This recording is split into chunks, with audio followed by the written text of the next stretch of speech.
শাহী দরবারে হাত বাড়াইছি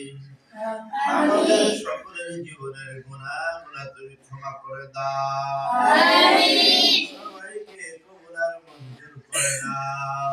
আমিন মুআল্লিমুল আলামদেরকে কবুল করে নাও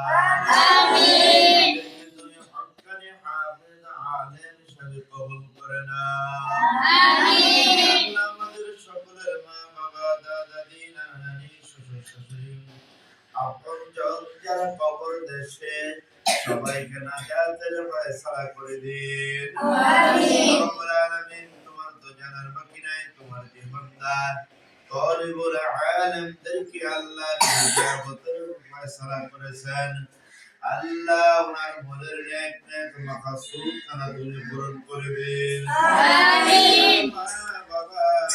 আল্লাহ দাদা দিনা নানি যারা কবর দেশে সবাইকে নাজাতের ফয়সালা করে দিন আমিন কবরকে